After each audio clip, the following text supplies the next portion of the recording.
તો જે તે સમયે રાજુભાઈ આપણી સાથે હતા. તમે જુઓ, પાર્ટી બદલાઈ, બોલવાનો વ્યાજ નથી, બોલવાનો વ્યાજ નથી. ઈ જ રાજુભાઈ અત્યારે એક શબ્દ નથી બોલી શકતા. ક્યાં ક્યાં એમની મર્દાનગી. સૂર્ય આમ હમણાં એક સોશિયલ મીડિયા ઉપર ટ્રેન્ડ ચાલ્યો છે કે રાજુ કરપડા ગાયબ થઈ ગયો છે અને ખેડૂતો માટે રાજુ કરપડા આવતો નથી, ખેડૂતોના કામ અત્યારે બોલાવે છે, ભાજપમાં ભળી ગયા પછી આમ કરે છે તેમ કરે છે, એને હાજરી નથી હોતી. કા ભાઈ, ખેડૂતનું જે આગેવાની પકડીને ખેડૂતને મીકે નહીં. અમારે ધવલભાઈ કીધું, અમારે બધાની ટીમ રાજુભાઈ હતા, એમ કહેતા હતા ખીલો દૂધે નહીં, ભેંસને બદલાય ન દૂધે. એ રાજુભાઈ અત્યારે ખીલો ભેંસ બધું હોય છે. અમે એમને રહ્યા. હા, કે તમે રાજુ કરપડાને કેટલી સભાઓમાં કેટલી લડતમાં તમે હાજરી આપી છે? નહીં. તો હાજરી આપી નથી તો રાજુ કરપડા નવી રસો તમારે ત્યાં આવે ને આ માથે મેં બધી વાતો કરતા. મર્દાનગી ક્યાં ગઈ? મર્દાનગી આવે ને જાય નો, એ તો જન્મતી હોય ને મરે ત્યારે જાય, એને મર્દાનગી કહેવાય ભાઈ. બરાબર બોલે રાજુભાઈ અત્યારે કે આ મોવું જોઈને તે મોવું જોઈને સરકાર ન બોલીએ કે ઈ તો એમાં બેઠા એમનું પાણી પડી જ જાય. ખોટ પડે. કરતા કાંડ જયારે બોટાદનો કર્યો ત્યારે તમારી હાજરી હતી, અને જે હાજરી હતી, જે ખેડૂતો 85 ખેડૂતો જેલમાં ગયા હતા, અને એ 85 માંથી એક ખેડૂતનો ફોન આવે એટલે અડધી રાતે ઉભો રહો, રાજુ કરપડા તૈયાર છે. અમને જ કહેતા, અમે બધા એક મંચમાં બેવાવાળા. એ કે પહેલા કિલો બદલાય, ભેંસ દૂધ 1.5 લીટર કાઢે, 5 લીટર ન કાઢે. તેથી અમે કહેતા કે હા રાજુભાઈ સાચી વાત છે. અત્યારે એ રાજુભાઈ તે પાછા ઈ ખીલે વયે છે, ઈ જ ન ખબર પડી ચાઈ છે. અમે હજી ગોતી અને પ્રશ્ન પૂછી પ્રશ્નનો જવાબ દેવાય નથી આવતા. એની સાથે જે ખેડૂતો હતા, જે જેલવાસમાં ખેડૂતો હતા, જે એની સાથે સતત સંકળાયેલા ખેડૂતો છે, એના માટે અડધી રાતે રાજુ કરપડા બોલશે, બે બાક બોલશે, અને સરકાર સામે પણ બોલવું પડશે તો સરકાર સામે પણ બોલશે. પરંતુ જે ખોટી રીતે એ રાજુ કરપડા એક શબ્દ પણ બોલશે નહીં.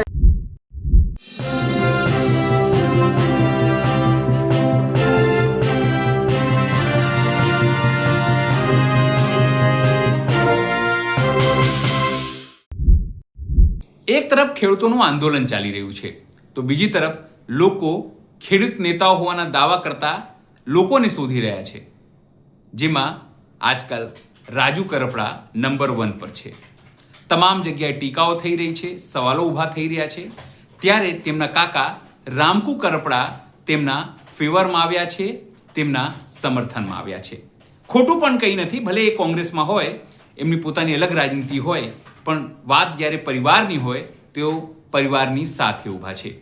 તેઓએ રાજુ કરપડાના વિરોધીઓને સ્પષ્ટપણે ચીમકી પણ આપી છે અને કહ્યું છે કે રાજુ કરપડાએ પોતાની ઓફિસ ખોલી છે, કોઈને કોઈ પણ સમસ્યા હોય તો તે આવી શકે છે. અને આજે પણ રાજુ કરપડા લોકો માટે બોલી રહ્યા છે, લોકો માટે અવાજ ઉઠાવી રહ્યા છે.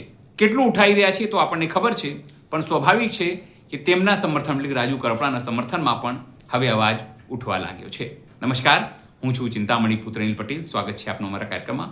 આવો સાંભળીએ કે રાજુ કરપડાના સમર્થનમાં તેમના કાકા અને કોંગ્રેસ નેતા રામકુ કરપડા શું કહી રહ્યા છે. હમણાં એક સોશિયલ મીડિયા ઉપર ટ્રેન્ડ ચાલ્યો છે કે રાજુ કરપડા ગાયબ થઈ ગયો છે અને ખેડૂતો માટે રાજુ કરપડા આવતો નથી, ખેડૂતોના કામ અત્યારે બોલાવે છે, ભાજપમાં ભળી ગયા પછી આમ કરે છે તેમ કરે છે, એને હાજરી નથી હોતી.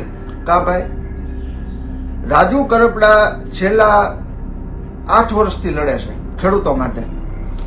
એમાં અગાઉના જે 3-4 વર્ષ જે છે એ બિન રાજકીય હતા, એ પછી આમ આદમી પાર્ટીમાં હતા, અને આ જે લડત છેલ્લા 8 વર્ષથી લડી રહ્યો હતો, એની લડત જે હતી એમાં કયા ખેડૂતોએ હાજરી આપી?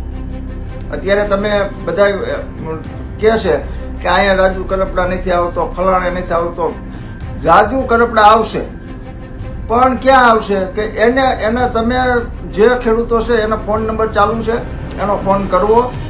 અને જે તમે રાજુ કરપડાની કેટલી સભામાં હાજરી આપી છે? ખેડૂતોને અમારો પ્રશ્ન છે કે તમે રાજુ કરપડાને કેટલી સભાઓમાં કેટલી લડતમાં તમે હાજરી આપી છે? નહીં. તો હાજરી આપી નથી તો રાજુ કરપડા નવી રસો તમારે ત્યાં આવે. રાજુ કરપડા સાથે જે ખેડૂતો જોડાયેલા છે અને જે ખેડૂતો રાજુ કરપડાને સપોર્ટ કર્યો છે, ત્યાં રાજુ કરપડા અડધી રાતે સપોર્ટ કરશે. કોઈ પણ પક્ષમાં હોય, સપોર્ટ કરશે, એની લડત લડશે, વળતર પણ અપાવશે અને બીજા જે ખેડૂતો છે એના કરતાં દોઢું વળતર અપાવશે એટલી તાકાત ઈ ધરાવે છે. અત્યારે રાજુ કરપડાની ખોટ પડે કરતા કાંડ જ્યારે બોટાદનો કર્યો ત્યારે તમારી હાજરી હતી અને જે હાજરી હતી જે ખેડૂતો 85 ખેડૂતો જેલમાં ગયા હતા અને એ 85 માંથી એક ખેડૂતનો ફોન આવે એટલે અડધી રાતે ઉભો રહો રાજુ કરપડા તૈયાર છે. તો આ જે અત્યારે રાજુ કરપડાની જે સોશિયલ મીડિયામાં એક આખી એક્ટિવિટી ચાલી રહી છે કે આ બોલતો નથી, કાંઈ નહીં બોલે, બોલશે પણ ક્યારે એની સાથે જે ખેડૂતો હતા એ ખેડૂતો જ્યારે એને ફોન કરશે ને તેથી રાજુ કરપડા આવીને અડધી રાતે ઊભો રહીને બોલશે, સરકાર સામે બોલશે, બે ધડક બોલશે, બે બાક બોલશે. પણ રાજુ કરપડાના એક પણ કાર્યક્રમમાં આપણે હાજરી આપી ન હોય અને પછી આપણે કોમેન્ટો કરતા હોય ને આપણે જે વિડીયા મૂકતા હોય ને આપણે જે મીડિયા સામે બોલતા હોય તો એવા ખેડૂતો સાથે રાજુ કરપડા નહીં જોડાય અને નહીં બોલે. જે જરૂરિયાત છે જે ખેડૂતોનું છે 4 મહિના રાજુ કરપડા હતો, 4 મહિના રાજુ કરપડા કયા ખેડૂતોએ એના કુટુંબીજનોની મુલાકાત લીધી? કયા ખેડૂતોએ જેલ ઉપર જઈને રાજુ કરપડાની મુલાકાત લીધી? એક પણ નહીં. અને જે ખેડૂતોએ મુલાકાત લીધી છે, જે ખેડૂતોએ એના પરિવારજનોની મુલાકાત લીધી છે એ ટોટલ અમારી પાસે લેખિતમાં છે. કોણ આવ્યા હતા, કોણ ગયા હતા, બધી આખે જે ડિટેલ છે એ ડિટેલમાં અમે સંપૂર્ણ ડિટેલ માહિતી એકઠી કરેલી છે. એટલે કોઈ પણ ખોટું પણ બોલી શકે એવી પરિસ્થિતિ પણ નથી. રાજુ કરપડા 4 મહિના જેલમાં રહ્યો અને 4 મહિના જેલમાં રહ્યો તો કયા ખેડૂતોએ પાછળ એક્ટિવિટી કરી કોઈ રાજુ કરપડાને છોડવા માટે થઈને અમે મોટું આંદોલન કરશું કે અમે આવેદનપત્ર આપશું? એક પણ તાલુકાનો ખેડૂત કે અમે આવેદનપત્ર આ ફલાણા તાલુકામાં આપ્યું, રાજુ કરપડાને જેલમાંથી મુક્ત કરો, અમારા 85 ખેડૂતોને મુક્ત કરો. રાજુ કરપડા સાથે ઘણા હતા, કાંઈ રાજુ કરપડા એક જ જેલમાં હતો એવું તો હતું ને, ઘણા લોકો હતા.